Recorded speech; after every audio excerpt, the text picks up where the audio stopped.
જે માણસે આ શેરોમાં ઇન્વેસ્ટમેન્ટ કરીને પૈસા રોકેલા હતા એને તો કોઈ લાભ મળ્યો જ નહીં, કારણ કે એ તો આખી જિંદગી મહેનત કરીને ઉપર ચાલ્યા ગયા.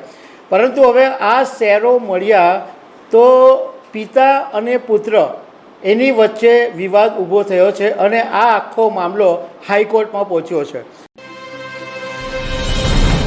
ગુજરાતમાં એક અનોખો કિસ્સો સામે આવ્યો છે.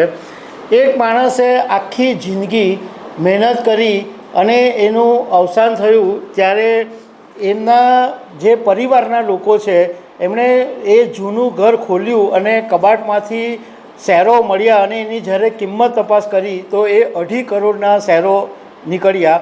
અને જે માણસે આ શેરોમાં ઇન્વેસ્ટમેન્ટ કરીને પૈસા રોકેલા હતા એને તો કોઈ લાભ મળ્યો જ નહીં, કારણ કે એ તો આખી જિંદગી મહેનત કરીને ઉપર ચાલ્યા ગયા. પરંતુ હવે આ શેરો મળ્યા તો પિતા અને પુત્ર એની વચ્ચે વિવાદ ઊભો થયો છે અને આ આખો મામલો હાઈકોર્ટમાં પહોંચ્યો છે. તો આના વિશે તમારી સાથે વાત કરીશ. મારું નામ રાજેશ શાહ છે અને તમે જોઈ રહ્યા છો ગુજરાતના સૌથી મોટા ડિજિટલ ન્યૂઝ પ્લેટફોર્મ ખબરછે.com. ગુજરાતની અંદર એક ઉના ગામ છે, એમાં સૌજીભાઈ પટેલ કરીને એક ભાઈ રહેતા હતા અને તેઓ દીવની અંદર એક હોટલમાં વેઇટર તરીકે કામ કરતા હતા. અને આ હોટલ જ્યારે બની એ પહેલાં એ જગ્યા એ માલિકનો બંગલો હતો અને એ માલિકના બંગલાની અંદર આ સૌજીભાઈ નોકર તરીકે કામ કરતા હતા. અને એ પછી એ જ હોટલની અંદર એ જ બંગલાની અંદર હોટલ બનાવવામાં આવી. હવે આ સૌજીભાઈ પટેલ છે એમના ઉના ગામની અંદર એક ઘર એમના પિતાએ બનાવેલું હતું અને એ ઘરમાં એ રહેતા હતા અને એ ઘર પછી બંધ પડેલું હતું. હવે આ સૌજીભાઈ પટેલનું અવસાન થયું એટલે સૌજીભાઈ પટેલના દીકરા અને સૌજીભાઈ પટેલના પૌત્ર બંને જણા એ જૂનું ઘર ખોલવા માટે ગયા અને એ આખા ઘરની સાફ સફાઈ કરી અને આખા ઘરની સાફ સફાઈ કરી ત્યારે કબાટમાંથી શેર સર્ટિફિકેટ મળ્યા. હવે શેર સર્ટિફિકેટ મળ્યા એટલે એ લોકોએ તપાસ કરી કે આ શેરોની વેલ્યુ અત્યારના માર્કેટ મુજબ કેટલી છે. તો ખબર પડી કે બધા શેરો મળીને કુલ 2.5 કરોડ રૂપિયાની વેલ્યુ થાય છે.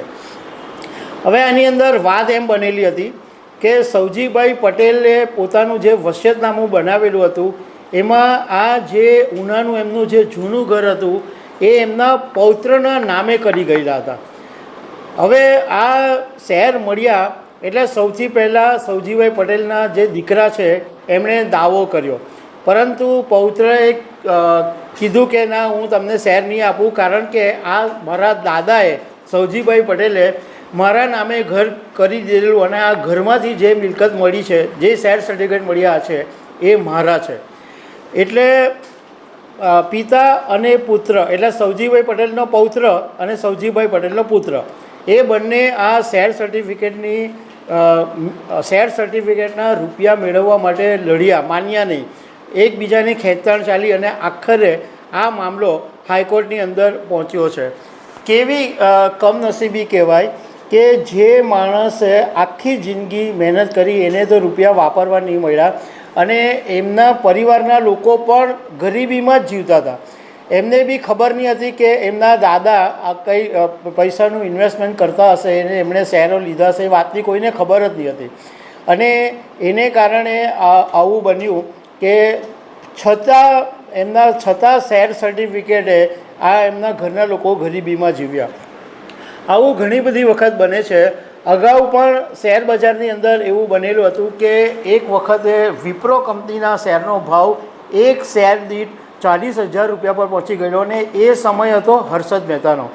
એટલે ઘણા બધા લોકોએ પોતાના જૂના ઘર કે કબાટો ખોળવાનું શરૂ કરેલું હતું અને એમાંથી ઘણા બધાને બાપ દાદાઓ જે ઇન્વેસ્ટમેન્ટ કરીને મૂકી ગયેલા અને ઘરમાં કોઈને કહેતા નહોતા એવા શેર સર્ટિફિકેટ મળ્યા. અને મને એવું એક ધ્યાન છે કે એક પરિવારના ઘરમાંથી લગભગ 100 જેટલા વિપ્રોના શેર નીકળેલા અને એક શેરનો ભાવ એ જમાનાની અંદર 40,000 રૂપિયા હતો. એટલે રાતોરાત એ પરિવારના લોકો કરોડપતિ બની ગયા હતા. એટલે ઘણી વખત એવું હોય કે તમારે નસીબ હોય અને જો રાતોરાત તમે કરોડપતિ પણ બની જાઓ અને રાતોરાત રોડ પર બી આવી જાઓ. તો દર્શક મિત્રો આવી અનેક વાતો સાથે અમે તમને મળતા રહીશું. Thank you very much.